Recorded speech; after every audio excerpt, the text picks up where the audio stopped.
বিকেলবেলা আমি ইফতারের আয়োজন করছি। এই সময়ে আমার মেজো চাচার শ্বশুরের মেয়ে বিথি এলো।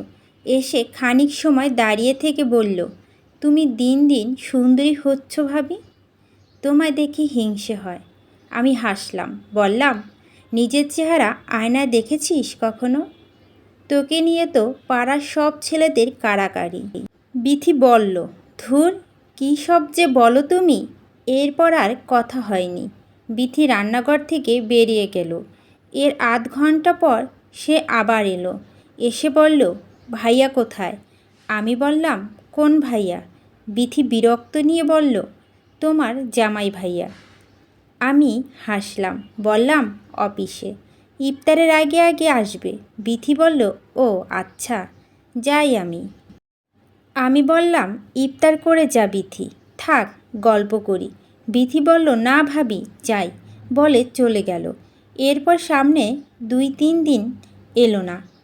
আমি 2-3 বার ডাকলাম, তবুও এলো না। ভাবলাম রাগ করলো কি না, কে জানে। সে এলো 4র্থ দিন। তার হাতে একটা ফাইলের ভিতর কাগজ। ওখান থেকে একটা কাগজ বের করে আমায় দেখিয়ে বলল, এটা কিসের কাগজ জানো? আমি বললাম, কিসের? বিথি বলল, বিয়ের। আমি বললাম, কার বিয়ে? বিথি বলল, আমার বিয়ে।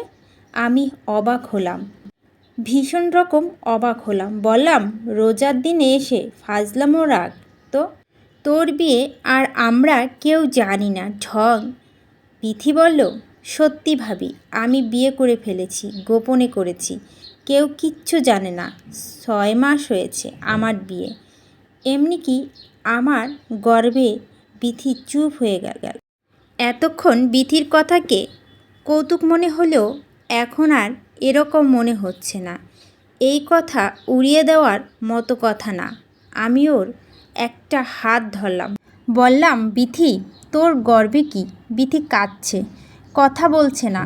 তার চোখ দিয়ে টপ টপ করে জলের ফোঁটা নামছে শিশিরের মতো। কাঁদলে ওকে আরও সুন্দর দেখায়। ও ফর্সা, গালের দিকে তাকালে মনে হয় সবুজ কচি লেবুর পাতার উপর বিন্দু বিন্দু শিশির জমে আছে। আর সেই শিশিরে সূর্যের আলো জমে তা সোনার মতো ঝকমক করছে। কিন্তু এই মুহূর্তে বিথির কান্না আমার সহ্য হচ্ছে না। কেন সহ্য হচ্ছে না বুঝতে পারছি না।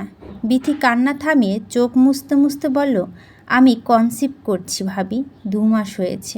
শুনে শরীর আমার থরথর করে কাঁপতে শুরু করলো।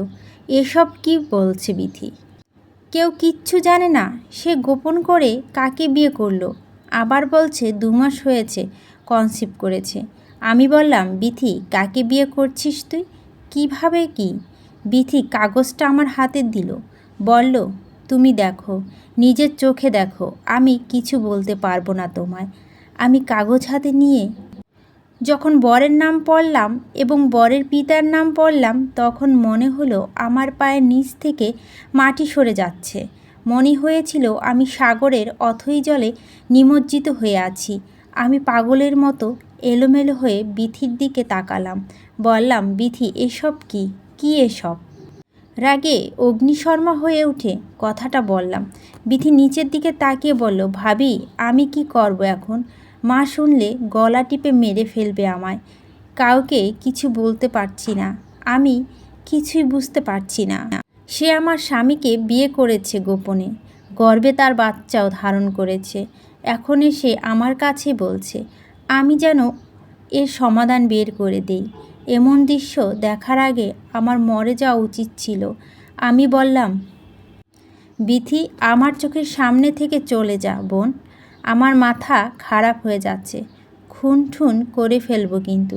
বিথি বলল, কাগজটা দাও। আমি কাগজ ছিঁড়ে টুকরো টুকরো করে ফেললাম। তারপর বললাম, এখন নিয়ে যায় কাগজ।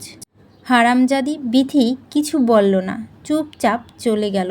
অদ্ভুত বিষয় হলো, সেই দিন আর অফিস থেকে আমার স্বামী আহাদ বাসায় ফিরল না।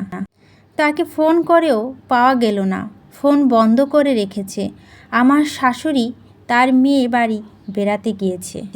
তাকে ফোন করে সব বললাম। তিনি বললেন, কাল সকালের মধ্যে বাড়ি আসবেন। তিনি। আমি যেন চুপচাপ থাকি, যা করার তিনি এসেই করবেন। কিন্তু আমি বুঝতে পারছি না করবেন নাটা কি তিনি এসে, কিংবা আমি নিজেই কি করব। শুধু বিয়ে করেনি বিথি, তার পেটে আহাদের বাচ্চাও আছে। এটা কি বলেই সমাধান হয়ে যাবে? সমাধান হবার মতো বিষয়? শেষমেশ এই ঘরে টিকে থাকলে তিথি টিকবে। আমার বিয়ে 4 বছর হয়েছে, এর মধ্যে আমি কনসেপ্ট করতে চাই আহাদের জন্য পারিনি। আহাদ সব সময় একই কথা বলেছে, এখন না, চাকরি বাকরি করে কিছু ক্যাশ হোক, টাকা পয়সা জমা হোক, তারপর এসব চিন্তা করব। আমি তো বোকা, এত কিছু বুঝিনি। তার কথাকেই মেনে নিয়েছি। আচ্ছা, এটা কি আহাদের পরিকল্পনা করেই করেছে তাহলে? কেন করলো এমনটা সে? আহাদ কি তাহলে আগে থেকেই চাইতো আমি সরে পড়ি, আমি তার জীবন থেকে দূরে সরে যাই?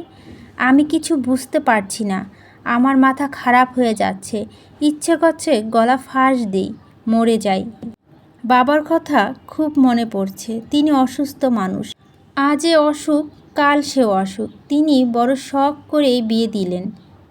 বললেন ছেলে আচার আচরণ অতি মিষ্টি, ছেলে মাও মাটির মানুষ। কিন্তু বাবা যখন শুনবেন তার পছন্দের ছেলেই এমন একটা ভয়ঙ্কর কাজ করেছেন গোপনে, তখন তিনি এটা কিভাবে মেনে নেবেন? আর আমারই বা কী হবে? বিয়ে কি একটা খেলার নাম?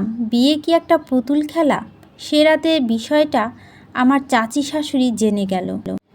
অদ্ভুত বিষয় হলো, তিনি এটা জানার পর নিজের মেয়েকে কোনো রকম শাসন বারণ না করে বিথিকে নিয়ে সরাসরি আমাদের ঘরে চলে এলেন। এসে বললেন, এই মেয়ে আমি আর ঘরে নিব না, এই মেয়েকে আমি ত্যায্য করলাম। সে যাকে গোপনে বিয়ে করেছে, যার বাচ্চা পেটে ধারণ করেছে, সে তার ঘরে থাকবে, তার খাবে, তার পড়বে। আমার কিচ্ছু বলার নাই এখানে। আমি রাগে ওনাকে বললাম, আপনি মগের মুল্লুক পেয়েছেন নাকি?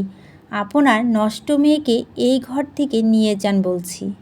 খবরদার চাচি, হয়তো ভেজাল হয়ে যাবে, এই বলে দিলাম। বিথির মা এবার রেগে আগুন হয়ে উঠল। বলল, আমায় রাগ দেখাচ্ছ কেন? নিজের স্বামীরে তো ধরে রাখতে পারো নাই।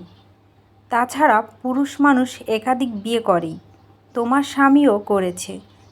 কিছু বলার থাকলে রাগ দেখাতে হলে নিজের স্বামীরে দেখাও গিয়ে।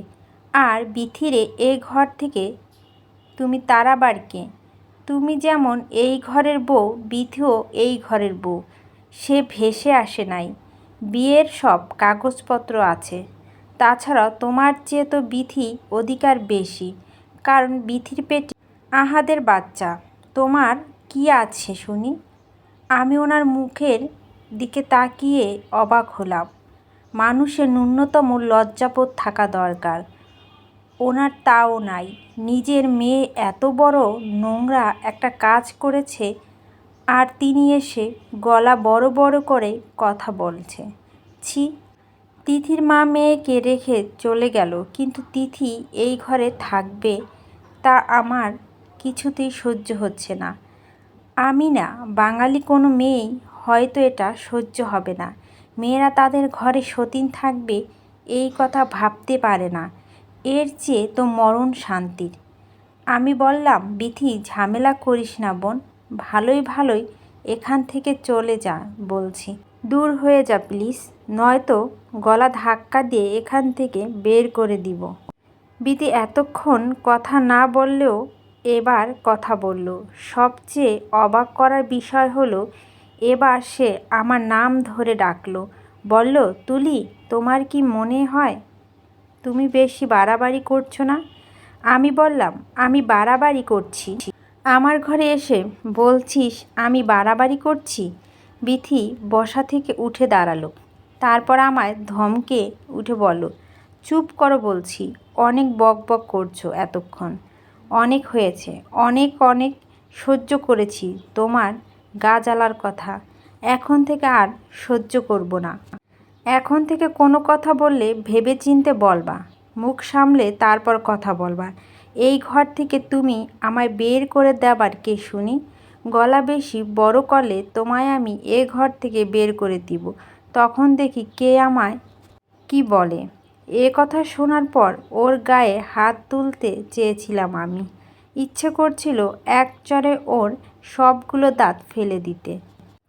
কিন্তু ততক্ষণে আহাত ফোন করে আমায়। আমি রিসিভ করতেই সে বলে, বিথির সঙ্গে খারাপ ব্যবহার করো না। যা হবার হয়ে গেছে। এটা নিয়ে ঝগড়া ঝামেলা করে কোনো লাভ হবে না। তুমি বরং তাকে শান্তভাবে মেনে নাও।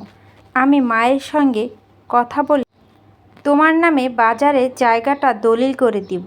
কথা দিলাম। আমি চমকে উঠলাম। এই হলো আমার স্বামী আহাদের কথা।